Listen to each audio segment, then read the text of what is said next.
नमस्कार दोस्तों, चलिए जानते हैं उत्तर प्रदेश की फटाफट 50 बड़ी खबरों को सिर्फ 10 मिनट में। लेकिन उससे पहले आप यह वीडियो किस जगह से देख रहे हैं हमें कमेंट में जरूर बताएं। उत्तर प्रदेश में परिवहन सेवाओं में बड़ा बदलाव होने जा रहा है। अब बसों और अन्य सरकारी वाहनों की सेवाएं डिजिटल और कैशलेस होंगी। यात्री सिर्फ 30 रुपए में कई सुविधाओं का लाभ ले सकेंगे, जैसे टिकट बुकिंग, यात्रा की जानकारी और सुरक्षा सेवाएं। इससे यात्रा सरल, सस्ती और सुरक्षित बन जाएगी। गाजियाबाद में आवारा कुत्तों का आतंक बढ़ गया है। पिछले 5 महीनों में हजारों लोग इनके काटने से घायल हुए हैं। स्थानीय प्रशासन ने समस्या के समाधान के लिए कदम उठाने और लोगों की सुरक्षा सुनिश्चित करने की योजना बनाई है। जागरूकता और नियंत्रण उपायों पर जोर दिया जा रहा है। 7 से 12 सितंबर के बीच कई राज्यों में भारी बारिश का अलर्ट जारी किया गया है। मौसम विभाग ने लोगों को सतर्क रहने और सुरक्षित स्थानों पर रहने की सलाह दी है। खेतों, नदी किनारों और कमजोर संरचनाओं वाले इलाकों में विशेष सावधानी बरतने को कहा गया है। यूपी पुलिस के 69 निरीक्षकों की किस्मत चमकी है। उन्हें नई बड़ी जिम्मेदारियां सौंपी जाएंगी। यह पदोन्नति उनकी मेहनत और समर्पण का फल है, जिससे वे विभाग में महत्वपूर्ण भूमिका निभाएंगे और कानून व्यवस्था बनाए रखने में अहम योगदान देंगे। ताजमहल तक यमुना का पानी पहुंच गया है और खतरे का निशान पार हो चुका है। इससे लोगों में दहशत फैल गई है। मौसम विभाग ने चेतावनी दी है कि रात तक स्थिति और भी खतरनाक हो सकती है। नागरिकों को सुरक्षित स्थानों पर रहने और सावधानी बरतने की सलाह दी गई है।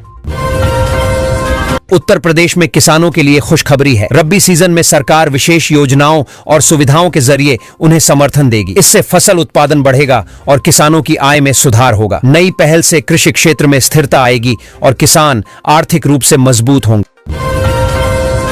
यूपी के 48 जिलों में पीटी परीक्षा शुरू हो गई है। अगले 2 दिनों में लगभग 25 लाख अभ्यर्थी परीक्षा देंगे। सुविधा के लिए अतिरिक्त बस और ट्रेनें चलाई गई हैं, ताकि छात्रों को आसानी से परीक्षा केंद्र तक पहुंचने में मदद मिले और परीक्षा सुचारू रूप से आयोजित हो सके। यूपी में एमबीबीएस का नया सत्र शुरू हो गया है, लेकिन कई कॉलेजों में शिक्षकों की कमी बनी हुई है। लगभग 50% टीचरों के पद खाली हैं, जिससे शिक्षा गुणवत्ता पर असर पड़ सकता है। सरकार को शीघ्र शिक्षकों की भर्ती कर इस समस्या का समाधान करना आवश्यक है।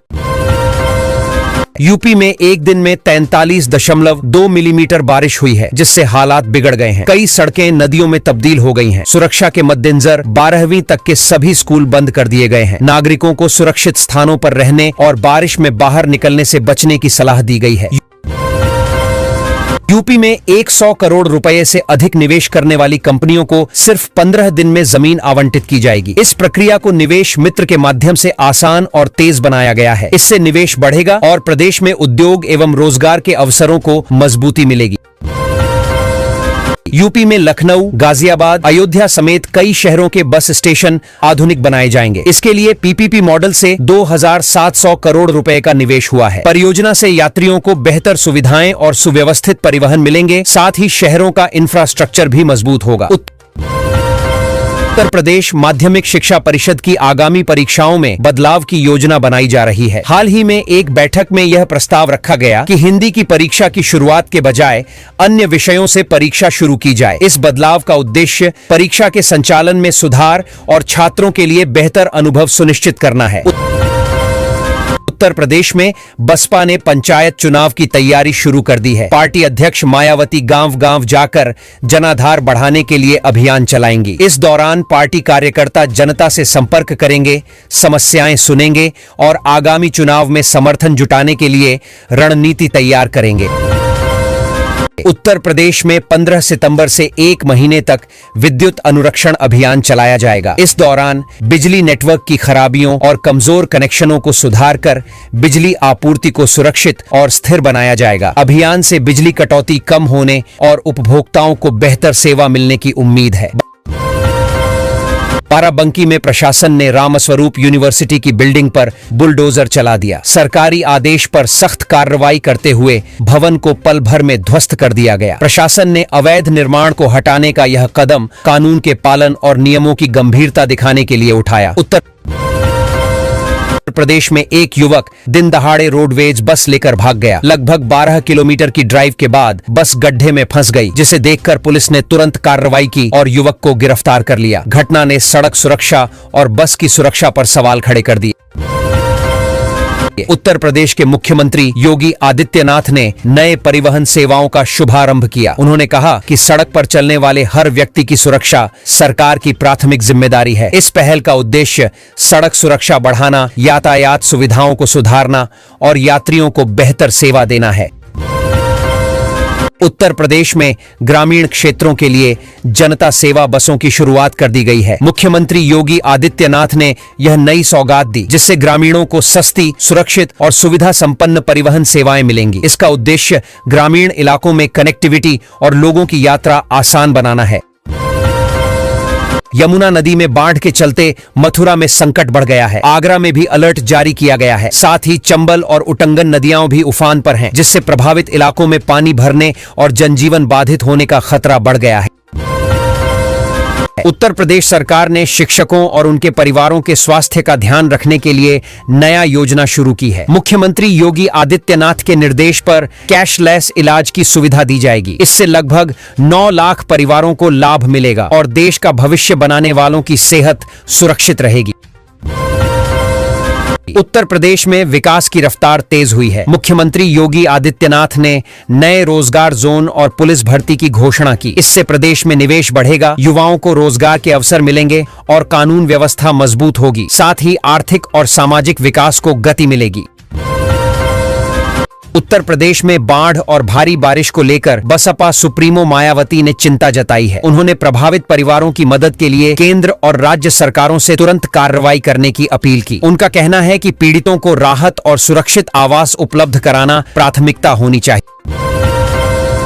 शिक्षकों और कर्मचारियों के लिए राहत भरी खबर है। उन्हें नई राष्ट्रीय वेतन वृद्धि का लाभ मिलेगा। इससे उनकी आय में सुधार होगा और आर्थिक स्थिति मजबूत होगी। यह कदम सरकारी कर्मचारियों के लिए वित्तीय सुरक्षा और सम्मान सुनिश्चित करने के उद्देश्य से लिया गया है।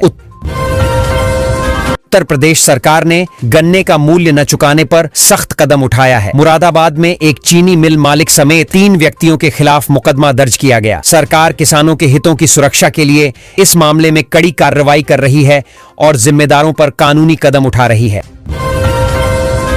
उत्तर प्रदेश में 2 शिक्षिकाओं ने एक जैसी गलती की, लेकिन अधिकारियों ने उनके खिलाफ अलग अलग कार्रवाई की। इस मामले ने प्रशासन में निर्णय लेने की पारदर्शिता और समान व्यवहार पर सवाल खड़े कर दिए हैं। कार्रवाई में भेदभाव की संभावना और नियमों के पालन पर चर्चा शुरू हो गई है।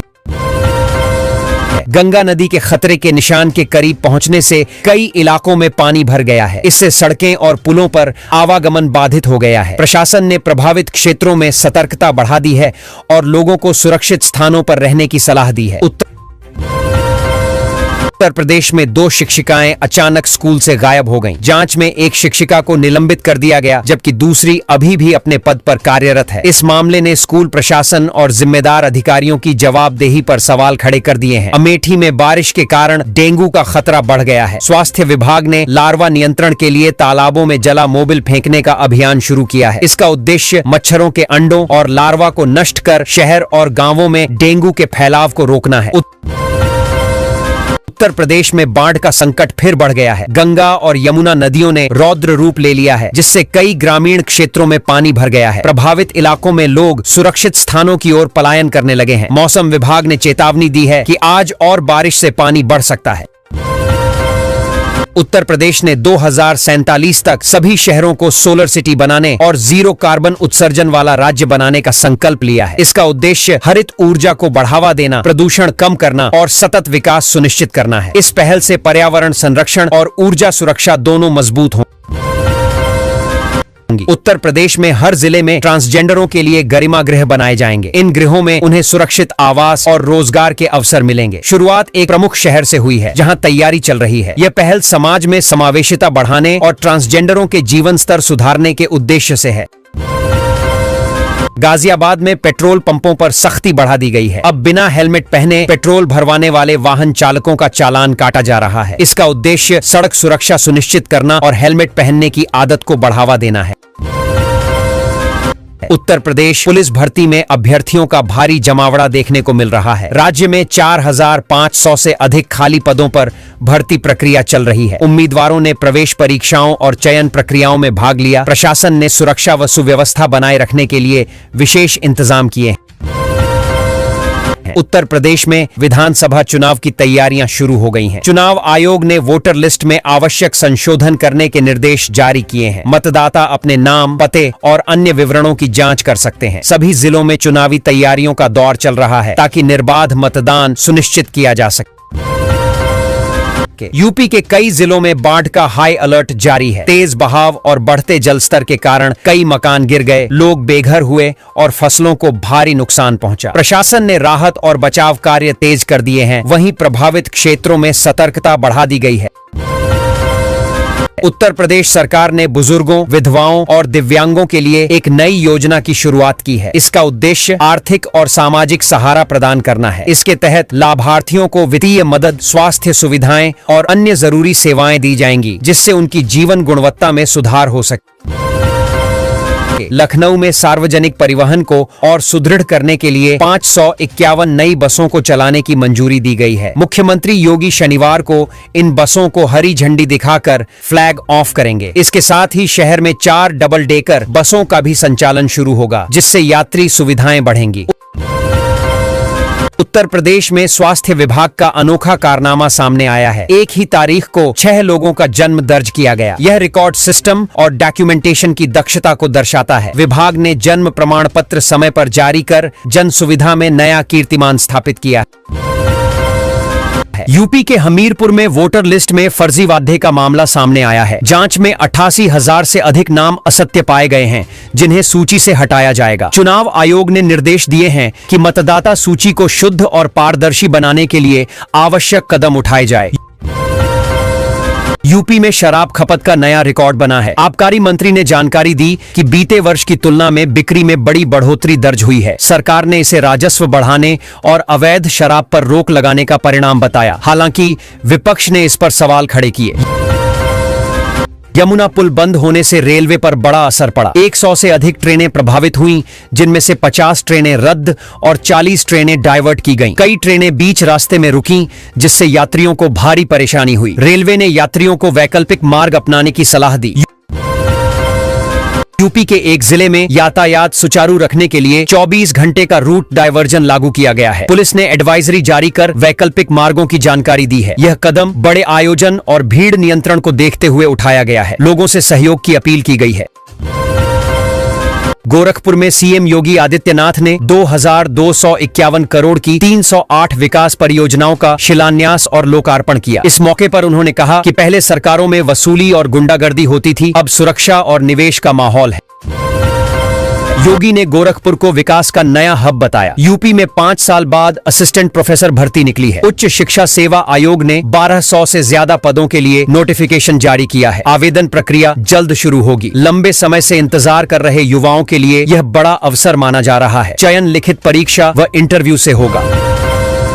यूपी में एबीवीपी कार्यकर्ताओं पर हुए लाठीचार्ज मामले में बड़ी कार्रवाई हुई है। जांच के बाद पुलिस प्रशासन ने दरोगा समेत 4 पुलिसकर्मियों को सस्पेंड कर दिया। अधिकारियों ने साफ किया कि लापरवाही और अतिरेक बर्दाश्त नहीं किया जाएगा। घटना के बाद इलाके में माहौल तनावपूर्ण बना हुआ है।